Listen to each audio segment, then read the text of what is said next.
this video we're going to look at solving two-step equations. Now, if you haven't seen the one-step equation video that I've done, I would go back and look at that. If you're unfamiliar with one-step equations, because they essentially help us with two-step equations. Now, in the name two-step equations, we're going to use two steps to solve this equation. And here's an example we can look at. 6x plus 8 equals 50. Now, the same steps apply for solving an equation for two-step as they did in one-step. We're going to identify our variable first. So let's look at 6x plus 8 equals 50. What's our variable? It's x. So if I were to say solve, your job is to get x by itself, or isolate x. Okay? So isolate just means get that x by itself. And you'll see that there's two things on the left side, and once again, here's a trick to look at the left and the right side.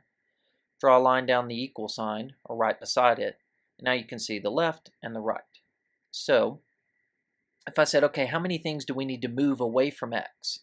How many additional things are on that same side as x? There'd be two.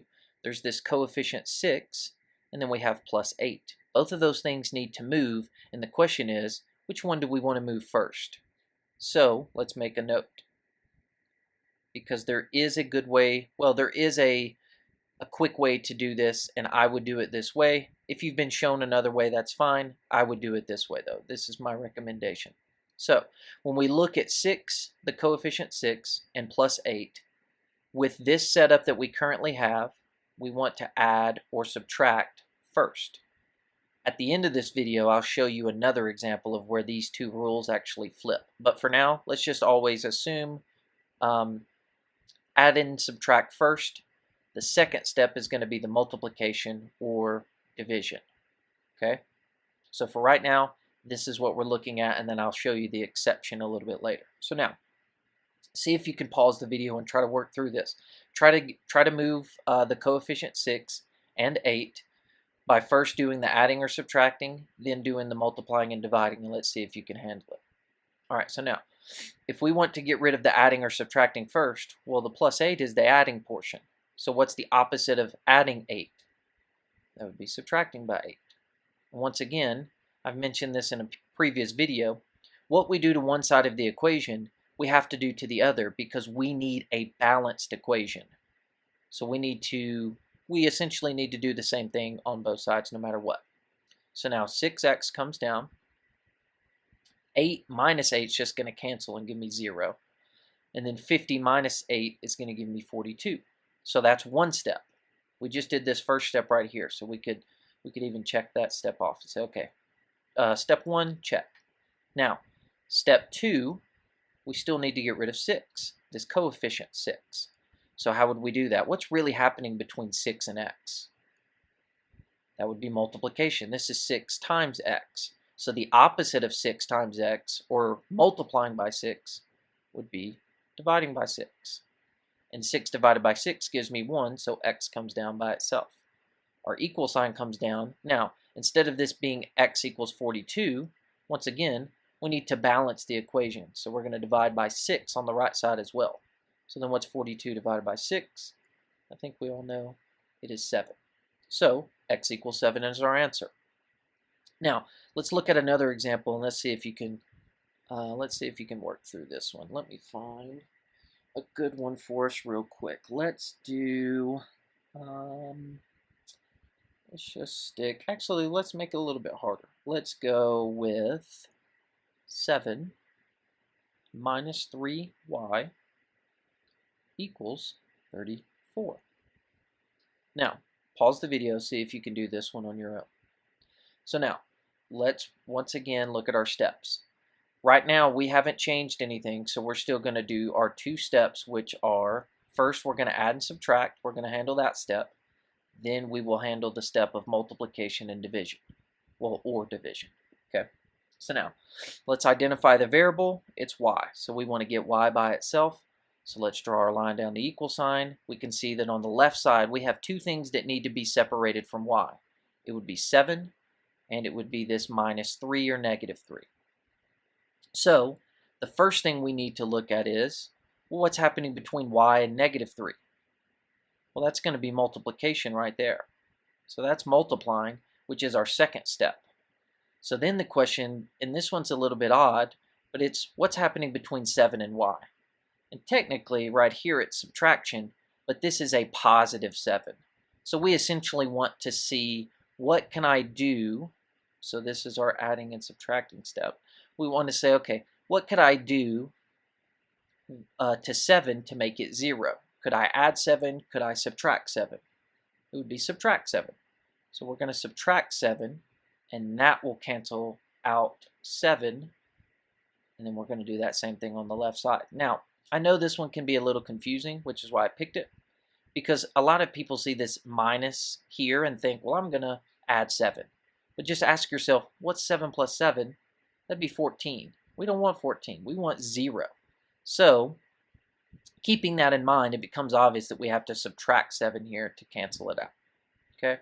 So now, don't forget that this 3y has a negative or a minus sign that was there, so that also comes down. We never got rid of that. So that minus sign is going to stay with 3, which makes it negative 3. And then 34 minus 7 is going to be 27. Okay, so there's our step 1. Check on step 1. Now, what's step 2? We need to get rid of any multiplying or dividing. So once again, we already said up here, negative 3 and y are being multiplied together. So what's the opposite of multiplying by negative 3? It would be dividing by negative 3. And once again, you hear me say this a lot in these videos, don't forget this negative. Technically, the whole coefficient is negative 3. So we have to make sure we keep that negative sign when we divide. So we're going to divide both sides. These two are going to cancel because negative 3 divided by itself is 1. Y comes down by itself. And then 27 divided by negative 3 gives me negative 9, because once again, a positive divided by a negative is a negative, and then 27 divided by 3 is 9. Okay, so once again, we use both of our steps here to solve this equation. Just for the sake of doing another example, let's look at one more. And then I'll show you the only time that you won't follow these steps. So once again, step 1, add, subtract. Step 2, multiply or divide. Okay, let's look at one more. Let's do x over 2 minus 7 equals 9. So see if you can figure this one out. Now, let's identify the variable. It's x. It's on the left side, so what needs to go? What needs to move away from x to get x solely on the left side? Or, once again, isolate. Okay, so how could we isolate x? Well, 2 needs to go, and 7 needs to go. All right, so what's happening between x and 2? Well, that's division, so that fits into this step. The 7 is subtracted, so that fits into the first step, or the first step that we're going to use here. So what do we want to move first, the 2 or the 7? If we look back here, we want to move the 7. How would we move it? This is minus 7. What's the opposite of minus 7? Plus 7. And once again, what we do to one side, we have to do to the other side to keep everything balanced. X over 2 equals, what's 9 plus 7? 16. Now, last step. Once again, what's happening between x and 2? It's division.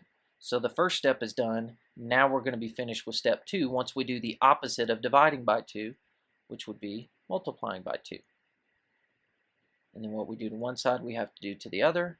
X equals 16 times 2, which is 32. And we're finished. All right, so now let me show you the exception to these two rules, because here's what we've covered thus far. Let's just recap. We said for two-step equations, here's the order in which we do it. Step 1, we do the adding or subtracting. Step 2, we do the dividing or the multiplying. This is the only exception to this rule, and here's what the setup looks like. X plus 11 over 8 equals negative 3.